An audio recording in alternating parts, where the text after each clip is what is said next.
Estamos no nosso quarto estudo desse segundo ciclo, né? Estamos estudando o Sermão da Montanha, um belo ensinamento de Jesus para as nossas vidas. Hoje, eu às vezes faço isso, né?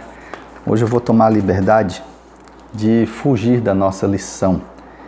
O assunto é o mesmo, mas é porque eu quero fazer um outro tipo de abordagem e seguir a lição não vai me permitir isso. Então, tomo a liberdade aqui de não usar hoje o estudo da nossa irmã Nancy Duzilek. Então, o nosso texto para hoje é o Evangelho de Mateus, capítulo 5, versículos 27 a 37. Esse texto fala sobre, dentro do Sermão da Montanha, né? Nesse texto Jesus fala sobre adultério, divórcio e juramento. São três temas extremamente polêmicos. Fique tranquilo, eu não vou entrar em nenhuma polêmica, não vou esmiuçar nenhum detalhe extremamente bíblico, tá? Não vou pregar sobre isso aqui. É o nosso estudo, como temos feito, nós vamos continuar. Então, por favor, solicito sua atenção para a nossa leitura. Eu preciso ler hoje esse texto, tá? Então, Mateus 5, 27 a 37. Vocês sabem o que foi dito: não cometa adultério. Mas eu lhes digo, quem olhar para uma mulher e desejar possuí-la, já adulterou no seu coração. Portanto, se o seu olho direito faz você pecar, arranque-o e jogue fora. É melhor perder uma parte do seu corpo do que um corpo inteiro ser jogado no inferno. Se a sua mão direita o faz pecar, corte-a e jogue fora.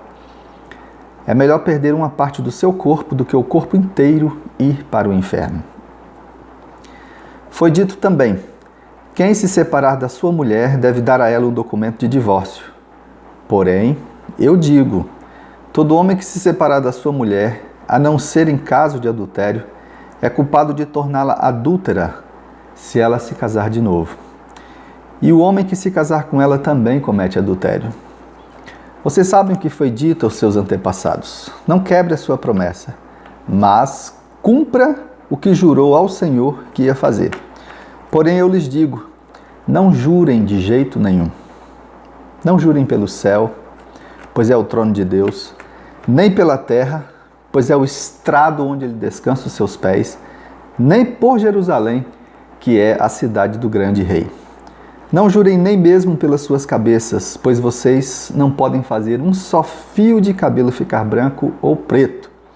Digam apenas sim ou não, pois qualquer coisa mais que disserem vem do diabo. Deus abençoe essa leitura da sua palavra, né, nas nossas vidas. Que essa leitura produza efeito, produza resultados extraordinários na nossa vida.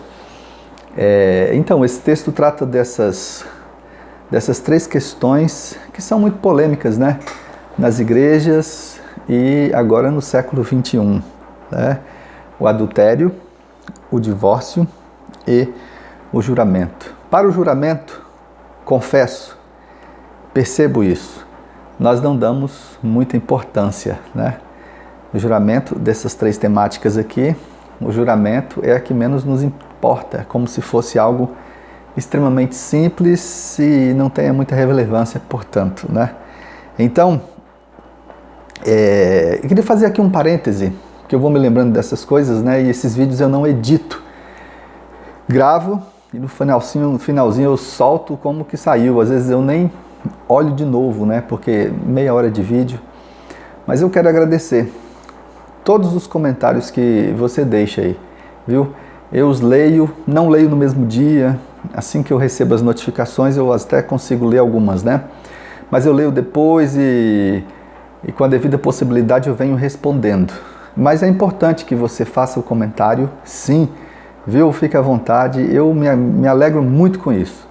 Eu produzo esses vídeos na internet, não é para merecimento, promoção, não é para nada dessas coisas. Isso é apenas para levar até você essa possibilidade de nós estudarmos a palavra do Senhor na Escola Bíblica Dominical, a gente fazer a nossa EBD nesses tempos de pandemia. Então, comente lá sim, é muito legal, é muito interessante, viu? Muito legal ler os seus comentários, desculpe. Então voltemos aqui. Essa temática do juramento, nós deixamos de lado um pouquinho, né? Nós a colocamos em menor relevância quando pensamos no adultério e também no divórcio. Até mesmo divórcio para muitos já é um assunto superado. Muito bem. Então, o nosso início mesmo aqui tenta resgatar agora aquela nossa noção de reino de Deus. Nossa não, aquela noção de reino de Deus que a gente vem aprendendo já faz algum tempo. Desde o estudo das cartas de Paulo, em algum momento nós falamos dessa ideia de reino de Deus. E quando estudamos, né, iniciamos aqui os estudos no Sermão da Montanha, nós falamos de novo disso, né, da ideia de reino de Deus. E o reino de Deus, como nós já vimos, né, vamos recapitular, porque eu acho que é extremamente importante a gente sempre se situar dentro dessa noção geral aqui, em que Jesus está falando sobre, fazendo o seu Sermão da Montanha. Vamos nos lembrar lá no Evangelho de Lucas, no capítulo 17, os versículos 1 e 2, né? Alguns fariseus perguntam para Jesus quando viria o reino de Deus. Nos evangelhos de Marcos, Lucas e João, né, nós vamos encontrar, Marcos e Lucas principalmente, essa expressão reino de Deus. Mateus não vai falar de reino de Deus, vai falar de reino dos céus, viu? Porque Mateus escreve para judeus e para evitar falar o nome de Deus em vão, ele fala reino dos céus e não reino de Deus. Mas reino de Deus, reino dos céus. É a mesma acepção nos evangelhos sinóticos. E os evangelhos iniciam o ministério de Jesus apresentando a vinda, a chegada, a instauração, a instalação do reino de Deus ou do reino dos céus. E lá no Evangelho de Lucas, capítulo 17, repito, né, versículos 1 e 2, quando os fariseus perguntam para Jesus, quando virá o reino de Deus? E Jesus diz, olha, o reino de Deus, sinto muito dizer para vocês, né, o reino de Deus não se manifestará de forma visível, como vocês estão pensando. Uma nave espetacular pousando na terra, dela descendo muitos e muitos e muitos guerreiros, soldados armados, com as armas mais poderosas e tecnológicas, e daí o reino de Deus vai se manifestando, dando para vocês que se acham puros, né? Que se acham fora de pecado, né? Dando a vocês um lugar muito especial, e agora vocês vão poder castigar os seus opressores, os seus oprimidos, né?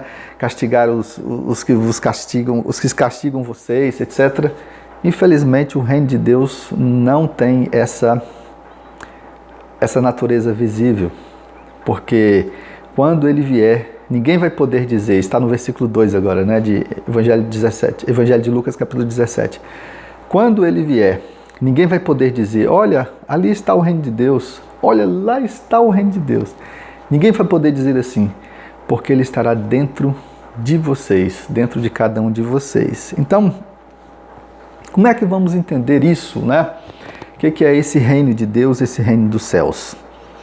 O reino de Deus, ou o reino dos céus, nada mais é que o governo absoluto, soberano, mas não exatamente o governo, né? Desculpa, é o reconhecimento desse governo absoluto, soberano, sobre tudo e sobre todos. De sorte que o reino de Deus já está na terra, mas ele tem que passar por essa nossa percepção.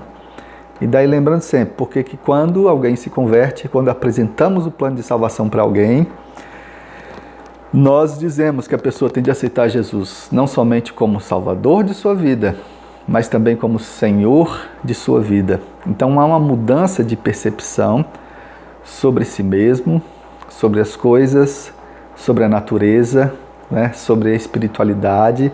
É uma mudança de percepção completa, total, sobre tudo que você consegue entender, sobre tudo que você consegue compreender, imaginar, pensar, sobre tudo que estiver diante de você, dos seus olhos ou da sua imaginação, deve estar o reconhecimento do governo soberano, total, completo de Deus. Então, o cristão tem que ter essa percepção, senão ele não vai compreender aqui esse sermão da montanha de Jesus, ele não vai entender quase nada dos evangelhos do Novo Testamento, porque tem que passar por aí, né? Essa compreensão. Em algum momento que você puder, comece a pesquisar isso, comece a investigar isso, viu? O reino de Deus não se confunde com a igreja, não se confunde com todas as coisas que você faz ou realiza para Deus, não é isso. Talvez isso faça parte do reino de Deus. A igreja faz parte e ela é importantíssima no reino de Deus, mas ela não é exatamente o reino de Deus. O reino de Deus é muito maior do que a igreja. E nesse reino nós temos o governo total, absoluto, soberano de Deus. Comece a ler os evangelhos com esses olhos e você vai entender coisas fantásticas e maravilhosas. Veja só, do Evangelho de João, estou gastando um tempinho aqui porque isso é importante para nós hoje. O Evangelho de João, quando apresenta o reino de Deus, apresenta primeiro um Jesus que é Senhor de tudo e de todos. E ele não apresenta esse reino mostrando um Jesus que faz milagres. Ele apresenta sinais, como se fosse uma mão apontada para os céus, mostrando que esse Jesus, Senhor soberano, que agora aqui está na terra, né? É esse Jesus, Filho de Deus. Lá no finalzinho do Evangelho, João fala, Jesus fez muitos outros sinais e maravilhas, etc., que não caberiam nesse livro, se fosse explicar, etc. Esses, porém, foram escritos, foram registrados para que vocês creiam no Filho de Deus, né? E para que, crendo, vocês tenham vida no seu nome. Ali está a chave de entender o Evangelho de João. E nos Evangelhos sinóticos, os outros três, né, Mateus, Marcos e Lucas, nós vemos Jesus. Em Marcos, por exemplo, Jesus aparece e daí primeiro ele é reconhecido pela natureza, como o governo soberano da natureza. Veja que Jesus acalma a tempestade, ele repreende mar, repreende vento, né? Jesus é reconhecido entre os espíritos, quando os espíritos dizem para ele, sabemos quem és, tu és Jesus, és o Filho de Deus e tu vieste nos destruir. Então os espíritos, os demônios reconhecem quem é Jesus. E daí cabe ao homem reconhecer esse Jesus como governo soberano. E aqui no Evangelho de Mateus, aqui nesse Evangelho, no Evangelho de Lucas também, né? Temos isso, né, o universo criado reconhecendo que Jesus é o Filho de Deus e reconhecendo a chegada desse reino, né? Jesus é o Filho de Deus e ele está inaugurando o seu reino. E aqui no Evangelho de Mateus, nós temos lá na abertura, Mateus, depois de traçar a genealogia de Jesus, né, ele vem apresentar o Filho de Deus vitorioso sobre o diabo, sobre o demônio. Então Jesus é batizado por João Batista para cumprir toda a Escritura, né, e para cumprir toda a justiça. Jesus é tentado no deserto, depois ele é levado ao alto de um monte, lembram? E Jesus tem vitória sobre o diabo, e daí vem os anjos e servem a Jesus. E então Jesus começa a pregar. E o conteúdo da pregação de Jesus está lá, acho que é capítulo 3 ou 4, eu não anotei aqui, mas Jesus fala, é o início da sua pregação. Arrependam-se, pois o reino dos céus está próximo. Então já vimos o que é esse reino dos céus, ou reino de Deus, né? E para entender esse sermão da montanha, vamos pensar assim, Jesus, quando fala desse reino que está chegando, né? Então ele vai dizer, ou vai mostrar como o cristão vai viver nesse reino. Aí sim vem o Sermão da Montanha, entenderam agora? O Sermão da Montanha é o modo de se comportar no reino de Deus, né? É como você vai viver a partir de então. Você que aceitou Jesus como Senhor e Salvador de sua vida, entregou tudo que você tem a Ele, na verdade você sabe que você não tem nada e você não é ninguém, né? Mas ao mesmo tempo você é alguém grandioso. Isso é um paradoxo, né, do cristianismo, porque esse Deus tão glorioso e majestade, Ele olha para você com um amor tão especial, né? Mesmo sendo você ninguém. Então, desse reino de Deus, a lógica é invertida.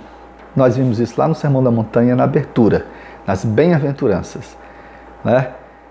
Os bem-aventurados não são os ricos poderosos, os que têm muito entendimento, têm muito conhecimento, os que já estão sempre felizes, os que são valentões. Os bem-aventurados não são esses, né? Jesus falou disso lá. E daí, nas outras lições, nós vimos aprendendo que no reino de Deus existem valores e princípios que são diferentes dos valores e princípios deste mundo. Em todo momento Jesus vai falar disso aqui nesse Sermão da Montanha.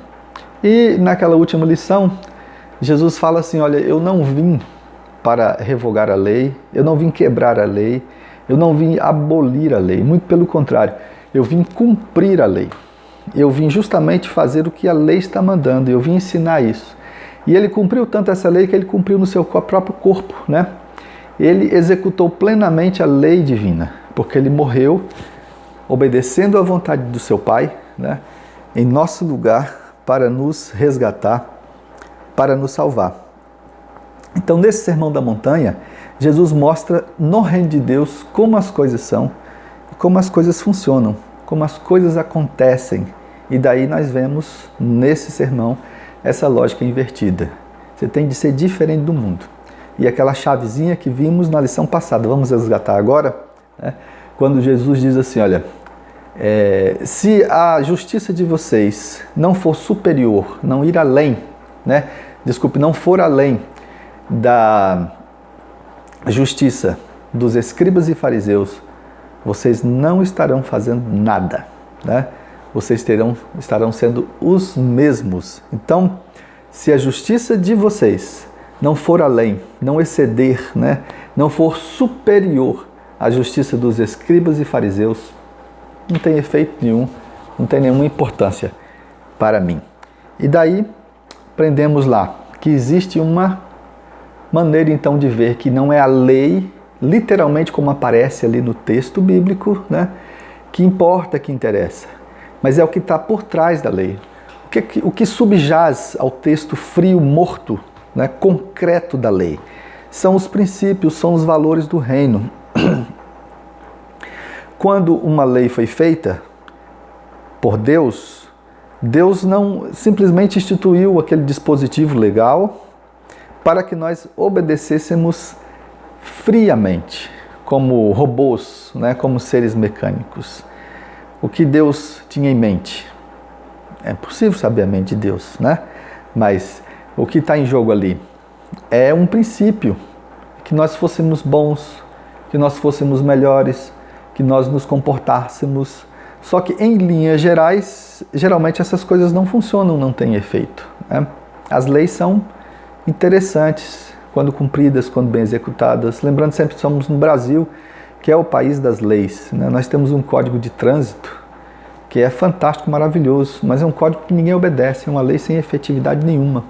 Mas por que foi feito o código de trânsito, né? O que está em jogo ali? Tem inúmeros princípios ali, vários princípios estão em jogo. O princípio da dignidade humana, do direito à vida, né? Do bem-estar social, um monte de coisas ali envolvidas, né?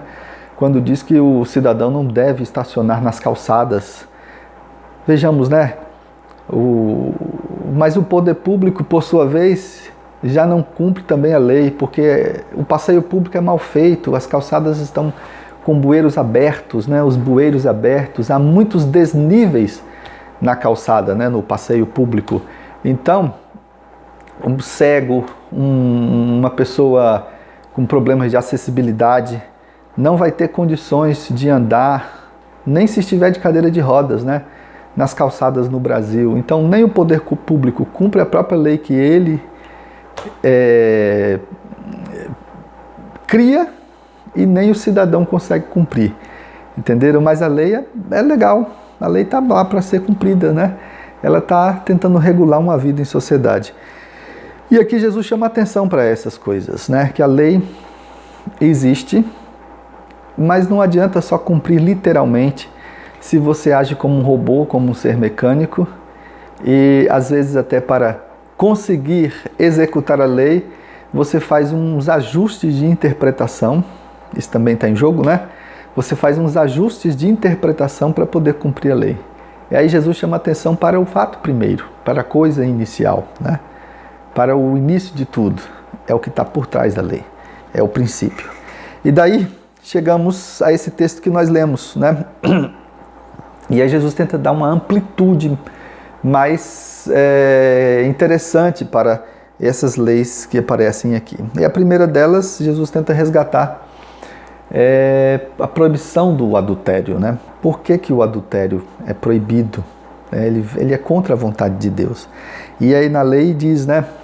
Não adulterarás. E aí Jesus faz o seu ensinamento dizendo, mas qualquer que olhar para a mulher com desejo, já cometeu adultério, né? E daí ele continua, se o seu olho direito te faz pecar, arranca esse olho e joga fora, né? Se a mão direita te faz pecar, arranca essa mão e joga fora, porque é melhor aí o corpo inteiro, né? Salvar o corpo inteiro. Então veja só, é melhor... Jesus pensa ali nas implicações, né? Não vamos interpretar literalmente o texto, porque não é esse o interesse. Se fôssemos interpretar literalmente o texto, por exemplo, a gente poderia pensar que quem é cego não tem o olho direito, por exemplo, né? Ou quem é maneta não tem uma das mãos também, né? Então essas duas pessoas estariam com vantagens, né? Elas teriam vantagens sobre nós nesses quesitos de pecaminosidade, mas nós sabemos que não é assim. Eu tinha um colega que não era completamente cego, né? Mas ele tinha muitos problemas visuais. O cara falava tanto palavrão, tinha tantos pensamentos pecaminosos quando falava sobre alguém, então não quer dizer nada, né? Não é ter o olho ou não que vai fazer você pecar. Jesus está aqui tentando ser didático, não é isso? Ele está tentando ser didático. Ele está tentando resgatar aqui aquilo que está no princípio de tudo aí.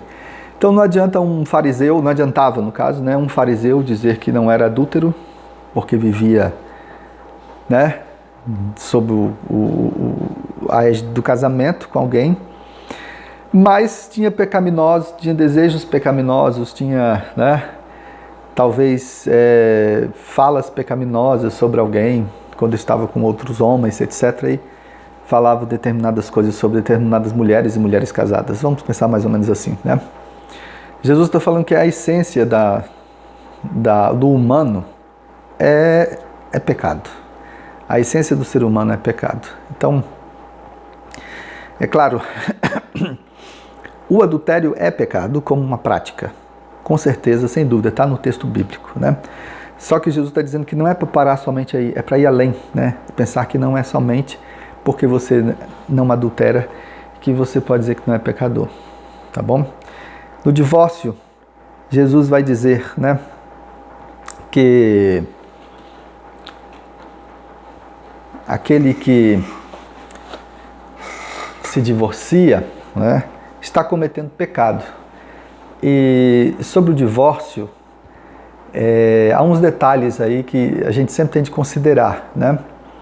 Então o homem se divorciava de sua mulher, ele dava a certidão de divórcio, a chamada carta de divórcio, né, em algumas versões, e daí ele estava livre e a mulher também estava desobrigada, né? Portanto, e Jesus vai dizer que não é bem assim. Quando você se casou, você fez uma aliança com Deus e com a sua esposa, né? Isso está aqui no Sermão da Montanha, mas mais detalhadamente no capítulo 19 desse mesmo Evangelho de Mateus, Jesus vai tratar disso de novo, porque os fariseus, vamos usar a linguagem de hoje, né, vão cair matando para cima de Jesus sobre essa questão do divórcio, porque isso era muito comum entre eles. Para a gente ir direto ao ponto, é assim, ó, os fariseus, os judeus, né, mas principalmente os fariseus, eles interpretavam a lei da seguinte maneira, né, o homem é soberano, o homem manda. E, portanto, a mulher é um ser desprezível, a mulher é um objeto, né? Inclusive é um objeto mesmo, algo que era possuído por alguém. E, portanto, se eu não estivesse satisfeito com a minha mulher, eu poderia despedi-la, mandar embora. E daí, lá nos nas interpretações dos judeus dessa época, há, por exemplo, um historiador que conta que o marido poderia desobrigar a mulher, né? Dispensar a mulher se ela salgasse demais a comida ou se ela não se vestisse bem. Isso era motivo para o divórcio. Em algumas Bíblias, você vai encontrar a versão assim, ó, se qualquer homem se divorciar da sua mulher por qualquer motivo, né, comete adultério. Para esse texto aqui. Então, o que está em jogo ali é esse qualquer motivo. E Jesus diz que não é bem assim, né? O divórcio não é aceito por Deus. Mas Jesus põe aqui uma cláusula de exceção, né? A não ser que, ele diz, exceto por imoralidade sexual, né? O divórcio, exceto por imoralidade sexual. Então veja, o que está em jogo aqui, primeiro a situação da mulher, né? Essa situação de hipossuficiência. Ela é mais fraca, ela era um ser desprezível, né? E aí o homem poderia se divorciar da mulher e deixá-la por aí, entendeu? E interessante que Jesus vai condenar o divórcio tentando matar em 2 pontos, né? Na separação, quando acontece o divórcio, e depois no novo casamento. Então Jesus é bem contundente aqui, que é para que não exista mesmo o divórcio, né? Porque era uma prática comum.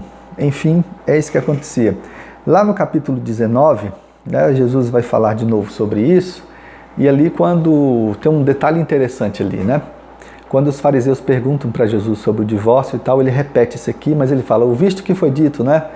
Não adulterarás, tarará, tarará. E daí ele diz que...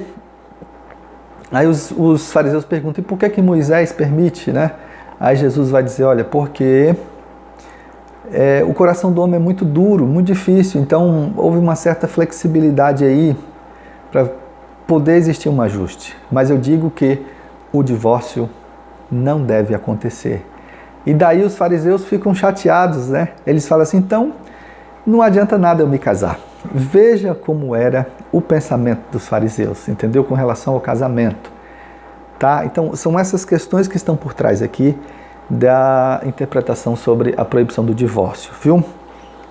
Não estou dizendo que pode divorciar, muito pelo contrário. Estou dizendo que a observação de Jesus é que não existe o divórcio, tá? Mas, como ele mesmo disse, por causa da dureza do coração, então Moisés acabou dando uma flexibilizada aqui nessa lei. Mas para os fariseus era o seguinte, o divórcio era comum, então de repente eu não quero mais saber da minha esposa e eu dou um chute e mando aí para a rua da amargura, entendeu? Tanto é que o cara vai dizer para Jesus, se é assim, então que vantagem há em casamento? Né? Olha só o pensamento daqueles caras aí. Então Jesus quer o fim da banalização do divórcio, e daí ele condena a separação e também condena o novo casamento. Se você tem problemas com essa interpretação aqui sobre divórcio, leia bastante, converse com seu pastor, ore muito, né? Tá? Eu não quero mais falar sobre isso aqui, entrando nesses aspectos aí, tá? O que está no meu interesse aqui, nesse estudo, é pensar no que está por trás dessa proibição do divórcio e dessas falas de Jesus aqui, tá bom? Que existia essa banalização do divórcio, a mulher poderia ser dispensada por qualquer motivo e aí o judeu poderia se casar de novo. Então, era uma prática comum, tá? E daí Jesus, depois disso, fala sobre o juramento, né? O juramento. Aí ele fala, não jure falsamente, né? Ele lembra lá, vocês lembram o que está escrito, né? Não façam falso juramento, mas cumpram os juramentos que vocês fizerem diante do Senhor. Eu, porém, vos digo, não jure. Não jurem de maneira nenhuma. Não façam o juramento. Tem uma diferença, né, entre promessa e juramento. A promessa, eu prometo, né? Eu dou a minha palavra que vou fazer e tal. Isso eu acho que é importante, tem a ver com aquele sim, sim e não, não, que está no finalzinho do texto. Promessa é promessa, é isso? Eu prometi, por uma questão de honra eu devo cumprir, porque isso tem a ver com a minha integridade, a minha pureza, a minha fidelidade, a minha honestidade enquanto pessoa. O juramento acontece quando você leva uma terceira pessoa para esse relacionamento aí. e essa terceira pessoa entra como fiadora, como garantia. Às vezes não é uma terceira pessoa, é uma coisa, mas que pertence a uma outra pessoa que não é sua. Então, você está pondo no jogo aqui algo que não tem nada a ver com você. E a ideia aqui de reino de Deus é que você não tem nada, cara. Como é que você vai colocar como fiança, como garantia algo que você não tem? Se você chegar hoje para pedir um empréstimo, né, um financiamento aí num banco público, por exemplo, né? E, sei lá, você tem um projeto para aumentar sua fazenda, aumentar seu comércio e tudo mais, você vai ter que colocar garantias nesse negócio. Você vai pôr garantias que não são suas, quando você apresentar os documentos, né? Não tem como. Pode até existir, tem uns meios para isso, né? Mas, em tese, as coisas têm de ser suas. Não é isso? Porém, aqui a ideia que Jesus está dizendo é que você não tem nada. O que você tem para você pôr como garantia, né, como fiança, como penhor, aí para fazer um juramento? Você não pode jurar pelo céu, porque o céu é trono de Deus. Você não pode jurar pela terra, porque a terra é o estrado dos pés do Senhor. Quer dizer, Deus senta no céu e descansa os pés na terra. Você não pode jurar por Jerusalém, porque é a cidade do grande rei. E você não pode jurar nem por sua cabeça, porque você não pode tornar branco ou preto um fio da sua cabeça. Eu mesmo, ó, ficando aqui com os meus fios brancos, já tem algum tempo. Uma época aí, quando começaram a aparecer, eu tentava pôr aí uns produtos, duravam 3 dias, 4 dias, logo depois estavam todos brancos. Então, você não tem nada para colocar como garantia ou como fiança numa proposta de juramento. Então, Jesus ensina a não jurar. Aqui a visão de reino de Deus é essa, né? Lá no adultério é que você tem que se manter puro nesse reino de Deus, os seus valores são outros, né? No divórcio você obedece aos ensinamentos do Senhor, não se divorciando, você permanece fiel, não é isso? E aqui no juramento, você reconhece que você não tem nada, você é um ser desprezível diante de Deus. No reino você não é dono de posse nenhuma, é assim? Então, e você, além do mais, né, você tem que ser sincero. Você tem que ser sincero, não tem que chamar um outro, um terceiro, uma fiança, algo para o seu relacionamento ou para a sua relação de cumprimento de propostas ou cumprimento de promessas. Você tem que ser sincero. Cumpriu, tem de fazer, tem de obedecer. Nós vamos concluir esse nosso vídeo aqui hoje. Vamos pensar assim, como é que eu vou vencer o adultério? Né? Como é que eu vou superar o adultério? Jesus disse que se eu somente olhar para uma mulher, eu já cometi adultério, então a coisa é difícil, né? É difícil mesmo. É difícil mesmo. O texto está só jogando na nossa cara que nós somos pecadores. Que nós somos pecadores, que nós não somos puros, né? Nós não somos puros. Nós buscamos pureza, mas não somos. Mas existem maneiras para fazer isso, né? Você pode, lá na carta aos Gálatas, quando nós estudamos, no capítulo 6, versículos 7 e 8, né? Paulo diz assim, olha, não se enganem, de Deus não se zomba. Aquilo que uma pessoa plantar, é isso mesmo que colherá. Se plantar o que a sua natureza humana deseja, essa mesma natureza lhe dará a colheita de morte. Porém, se plantar o que agrada ao Espírito de Deus, do Espírito colherá a vida eterna. Não precisa falar muita coisa, né? Como você vai vencer a imoralidade sexual se você só acessa sites pornográficos, só anda com impureza sexual na cabeça, você só vê filmes pornográficos, né? Você só se liga nessas coisas. Não é assim?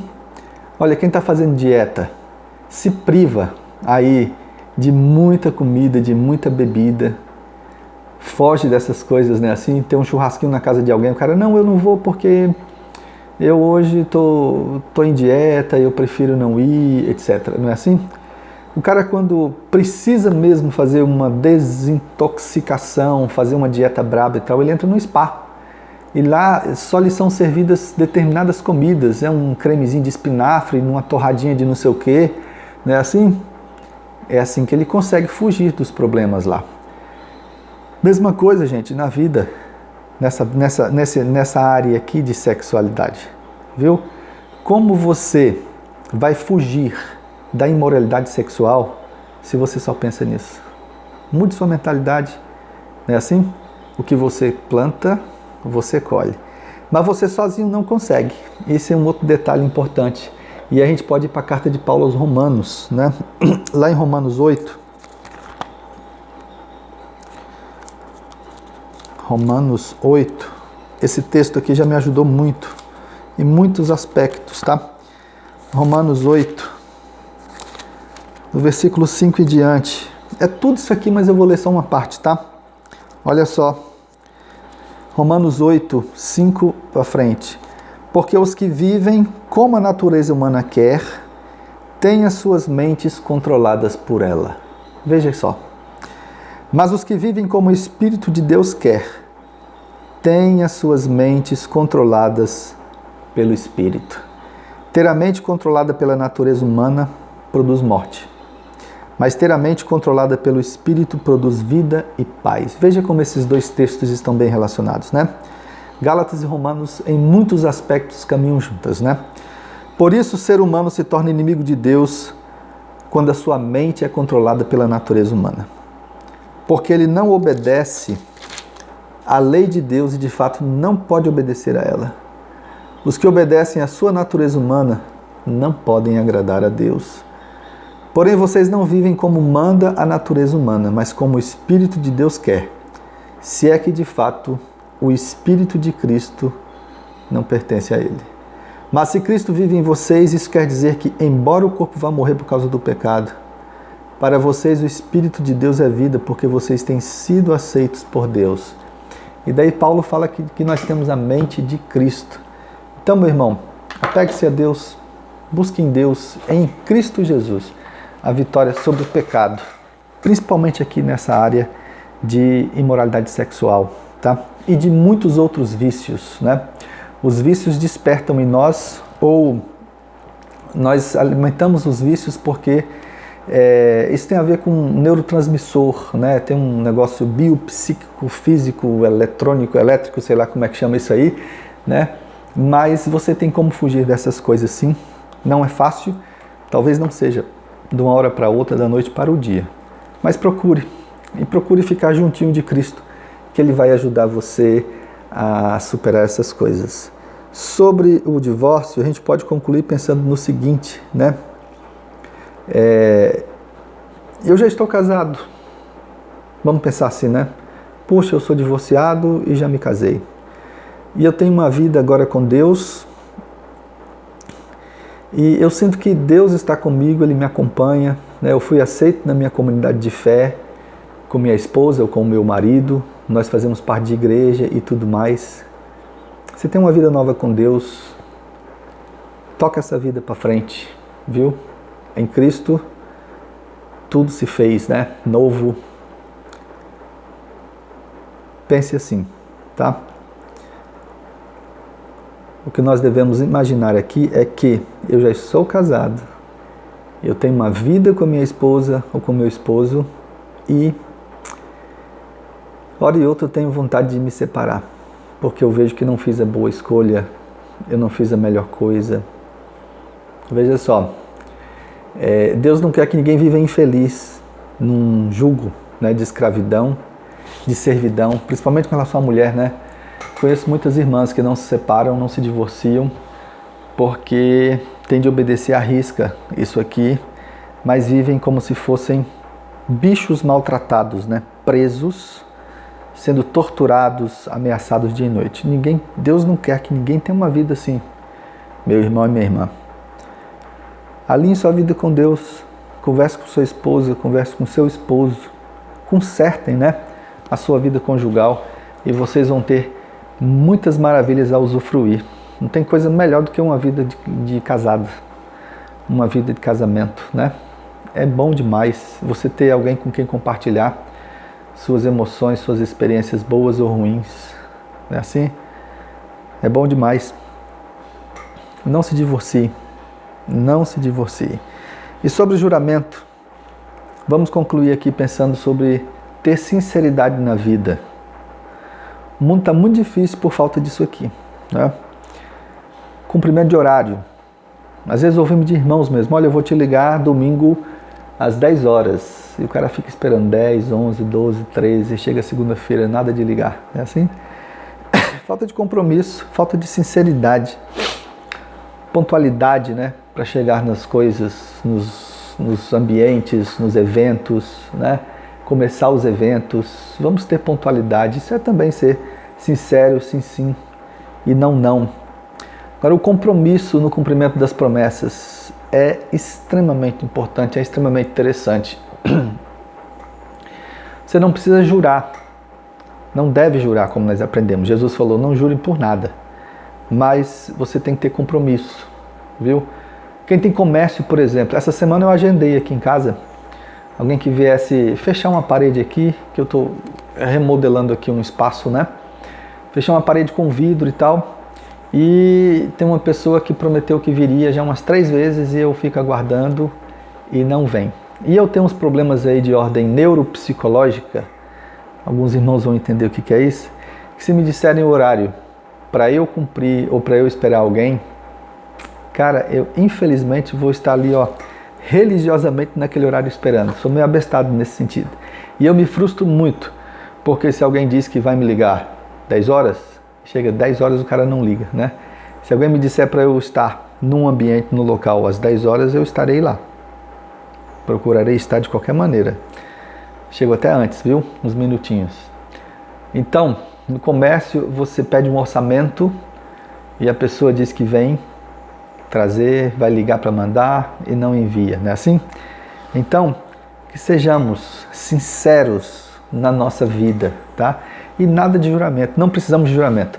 Eu moro no Acre, aqui contam que no passado, os homens quando faziam, né, um juramento, eles usavam apenas uma coisa, era um símbolo, né? Em outras partes do Brasil tem muito isso aí, que era um fio do bigode, né? Ou um fio da barba. Tirava um fiozão do bigode e pronto. E ali estava selado o juramento de que aquela promessa seria cumprida. Sem assinatura, sem marcas de sangue, sem nada disso, né? Sejamos sinceros, sejamos leais, tenhamos compromisso. Amém? Que Deus nos abençoe. Muito obrigado mais uma vez por sua companhia, viu? Muito agradável, é muito saber que você está aí, ouvindo, assistindo, participando. Valeu? Até o nosso próximo domingo, até o nosso próximo encontro.